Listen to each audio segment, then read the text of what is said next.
बद्रीनाथ धाम से 25 किलोमीटर पहले गोविंद धाम से शुरू हुई यह यात्रा कोई 2 दिन के पैदल ट्रैक के बाद अपने अंतिम पड़ाव पर पहुंच चुकी है, जो आज तक की मेरी सबसे ऊंची और खास हिमालय यात्रा में शामिल होने जा रही थी। आज मैं जा रहा था 4632 मीटर की ऊंचाई पर स्थित 7 पहाड़ियों से घिरी हुई बर्फीली झील के किनारे दुनिया के सबसे ऊंचाई में स्थित गुरुद्वारा श्री हेमकुंड साहिब। रास्तों पर आने वाले अनगिनत झरनों को नजदीक से निहारना, यहाँ पल पल बदलते मौसम का सामना हो या ऊंचे ऊंचे ग्लेशियर और उबड़ खाबड़ पत्थरों के बीच से 6 किलोमीटर की स्टेट चढ़ाई को पार कर काफी दिलचस्प रही यहाँ तक पहुंचने की मेरी यात्रा। गुड मॉर्निंग ऑल, सुप्रभात। और कल रात हम लोग रुके थे घांगरिया में इसी टेंट पे। आज हम लोग हेमकुंड साहिब की 6 किलोमीटर की खड़ी चढ़ाई शुरू करेंगे। अभी थोड़ी देर में थोड़ा फ्रेश हो जाते हैं। इस जगह पे हमारा टेंट लगा था और ये ऊपर क्या ग्लेशियर दिख रहा है। हमको इस पहाड़ी के टॉप पे चढ़ना है। 6 किलोमीटर की जो खड़ी चढ़ाई है वो होने वाली है। और कल रात बहुत थकान थी क्योंकि हम लोग 10 किलोमीटर का ट्रैक पूरा करके आए थे और बहुत अच्छी नींद आई। पता ही नहीं चला कब सुबह के 5 बज गए। और कल खाना पीना मैंने लंगर में खाया था, लंगर लिया था गुरुद्वारे में। बहुत अच्छी व्यवस्था है गुरुद्वारे में। आपको गर्म पानी भी मिल जाएगा, चाय मिल जाएगी, आपको वॉशरूम भी मिल जाएगा, रहने की भी वहाँ बहुत अच्छी सुविधाएं हैं। आप अपना टोकन लेकर के पर पर्सन आपको गद्दा मिल जाता है। तो इसकी छत में हमारा जो टेंट लगा हुआ है, मतलब 10 किलोमीटर चलने के बाद ऐसा लग रहा है कि यहाँ पूरा एक बहुत बड़ा शहर है। आपको ज़्यादा कुछ अपने साथ कैरी करने की ज़रूरत नहीं है। यहाँ आपको हर ज़रूरत का सामान मिल जाएगा। यहाँ पर किराए पर आपको जूते वगैरह अन्य सामान भी आपको यहाँ पर अवेलेबल मिल जाएंगे। तो इसमें क्या है रेंट? इसमें जैसे 200 रुपये रेंट है। अच्छा, फिर उसके बाद वापस कर देंगे 800 रुपये मोड़ते हैं, 1000 को भी। अच्छा, ठंडी छोटी बरसाती रेंट को बैग बुक सब कुछ। अच्छा, तो आपको यहाँ से ये पिट्ठू भी मिल जाएंगे। तो क्या है यहाँ से हेमकुंड साहिब का? 2025 2 आना जाना या 2000 जाना? 2000। फिर आने का वही है या कम है? सुबह 5 बजे से ही अनेकों संगतों का हेमकुंड साहिब को प्रस्थान शुरू हो चुका था। तो सुबह 5 बजे आया और लंगर शुरू हो चुका है। और रात के कल हमने 11 बजे लंगर किया था।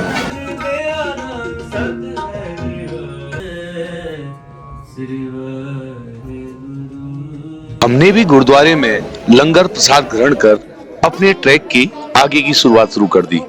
हमेशा की तरह आज भी इस ट्रैक में मेरे साथ नीरज भाई हैं। घांगरिया, हेमकुंड साहिब और फूलों की घाटी के रास्ते में अंतिम मानव निवास केंद्र है। इससे आगे इन दोनों ट्रैक्स के लिए आपको कहीं भी रात्रि विश्राम की सुविधा उपलब्ध नहीं होगी। घांगरिया में ही श्री हेमकुंड साहिब से आ रही हेमगंगा और फूलों की घाटी से आ रही पुष्पावती नदियों का संगम होता है, जो यहाँ से लक्ष्मण गंगा कहलाती है, जो गोविंद घाट में अलकनंदा के साथ मिल जाती है।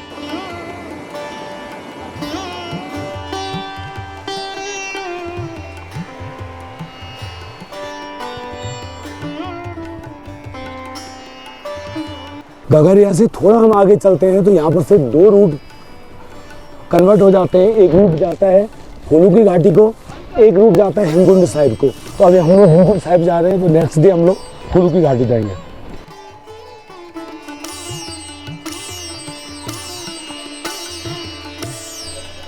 रास्ते में ऐसे रहने के लिए पत्थरों के बीच में गुफाएं भी हैं, जहाँ पर घोड़े वाले घोड़ों को लगा करके यहाँ सोते हैं रात को।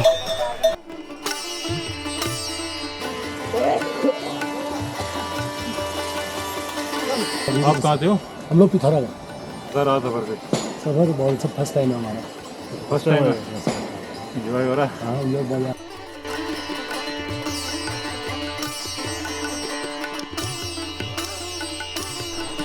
ये है घांगरिया, जहाँ से हम लोग अभी जो ये ट्रैक है 6 किलोमीटर शुरू किया था।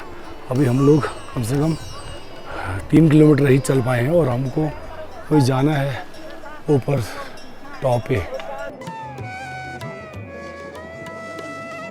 अभी तो हम चले थे, बीच में कहीं भी दुकानें नहीं मिली। अब जाके हम लोग 3 किलोमीटर चले हैं तो यहाँ पर हमको दुकानें मिल चुकी हैं और यहाँ पर आप लोग बैठ के अपना चाय नाश्ता कर सकते हैं। तो अभी हम लोग पहुँचे हैं अटलाकोटी, यहाँ पर जगह का नाम है। और यहाँ से ट्रीलेस जो माउंट है हमारे ट्रीलेस हो गए हैं, पेड़ बिल्कुल एंड हो चुके हैं, छोटी छोटी झाड़ियाँ आप देख रहे हैं, बुग्याल जैसी यहाँ जो चीज़ें दिख रही है। और 4300 मीटर के हाई एल्टीट्यूड में हम लोग अभी। गुरु गोविंद सिंह जी ने यहाँ तपस्या की थी। उनका एक शब्द है, हेमकुंड पर्वत है जहाँ सप्त श्रृंग शोभित है तहाँ। जहाँ हेमकुंड साहिब गुरुद्वारा है वहाँ 7 चोटियाँ हैं जिनके ऊपर निशान साहब झूल रहे हैं और वहाँ पर उन्होंने तपस्या की थी। साथ में ही लोकपाल मंदिर है जहाँ लक्ष्मण जी ने तपस्या की थी और उस जगह पे करीब 100 साल पहले जो खोज हुई उसके बाद लगातार संगतें आ रही हैं। मैंने सन 86 से आना शुरू किया था, 38 साल पहले। तब तो यहाँ इतनी सुविधा भी नहीं थी आने की, क्योंकि रास्ते में सिर्फ या तो चाय मिलती थी या चने का सूप मिलता था, या पुराने पुल के पास एक परोंठे वाले की दुकान थी। पूरे रास्ते में जंगली जानवर आने का भी डर रहता था। अब तो इतनी संगत आती है, इतनी फैसिलिटी हो गई है, जगह जगह कमरे बन गए हैं, पूरा बाजार बन गया है। अब तो पूरी संगत आ रही है और गुरु जी का दर्शन करके निहाल हो रही है। बोले सोने सत श्री अकाल।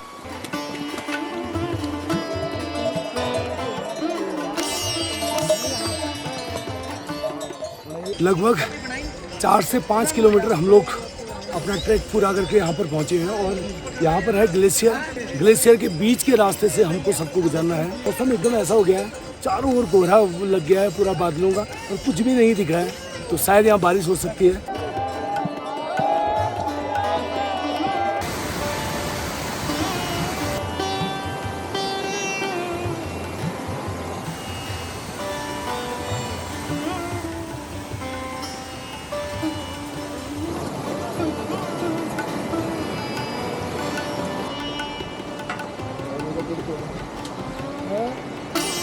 अब रास्ता पहले की तुलना में ज्यादा स्ट्रेट हो गया था। और सांस भी फूलने लगी है और क्योंकि हाई एल्टीट्यूड 4650 मीटर पे हम लोग पहुँचने वाले हैं।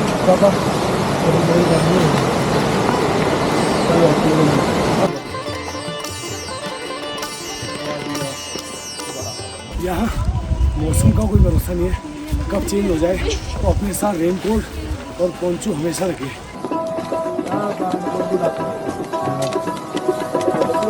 अब हमको गुरुद्वारे से आ रही गुरुवाणी की आवाज भी साफ सुनाई दे रही है। इसका अर्थ है कि गंतव्य नजदीकी है।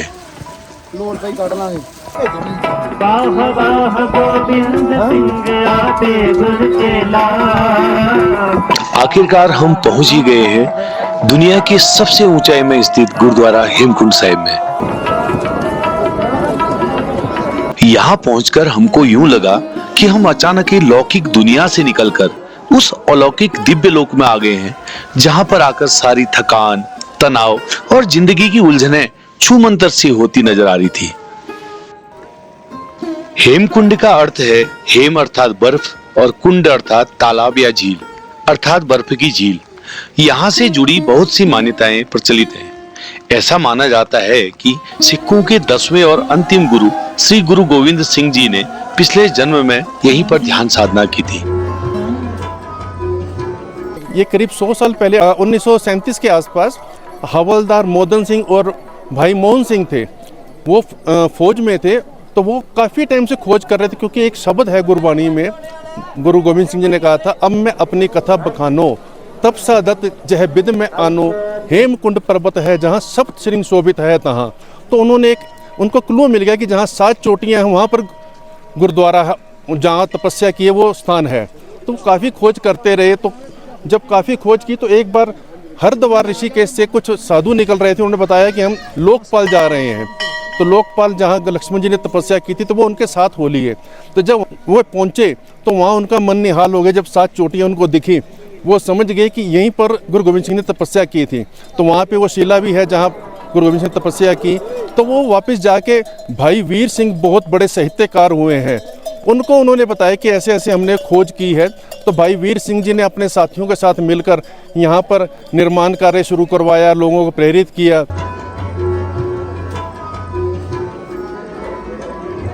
हम लोग आ गए गुरुद्वारे के अंदर, हेमकुंड साहिब का जो मेन गुरुद्वारा है उसके अंदर, और अभी अरदास चल रही है।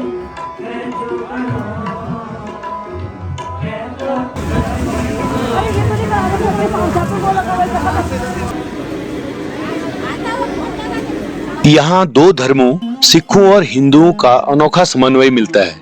सिखों के पवित्र तीर्थ स्थल हेमकुंड साहिब गुरुद्वारे के नजदीक ही हिंदुओं की आस्था का प्रतीक प्रसिद्ध लक्ष्मण लोकपाल मंदिर भी स्थित है। लोकपाल लक्ष्मण मंदिर के बारे में कई मान्यताएं प्रचलित हैं। एक मान्यता अनुसार इसी मंदिर में भगवान राम के भाई लक्ष्मण ने अपने पूर्व जन्म में शेषनाग के रूप में तपस्या की थी। एक अन्य मान्यता के अनुसार कहा जाता है कि लक्ष्मण ने युद्ध में लगी गंभीर चोटों के बाद हेमकुंड के तट पर ध्यान करके अपना स्वास्थ्य वापस पाया था। ये पूर्व काल से त्रेता युग से है। ये लक्ष्मण महाराज जी का ये तपस्थली स्थल है। लक्ष्मण जी ने यहाँ पे पूर्व काल पे तप किया है। आज के वीडियो को देते हैं यहाँ पर विराम और मिलेंगे एक नई वीडियो में एक नई जानकारी के साथ। वीडियो को जितना ज़्यादा है उतना शेयर कीजिए ताकि लोगों को जानकारी मिल पाए कि हेमकुंड साहिब को कैसे जाना है और कैसे हम वहाँ तक पहुँच सकते हैं। लाइक कीजिए, कमेंट्स कीजिए और गिरदा पहाड़ी चैनल को सब्सक्राइब जरूर कीजिए।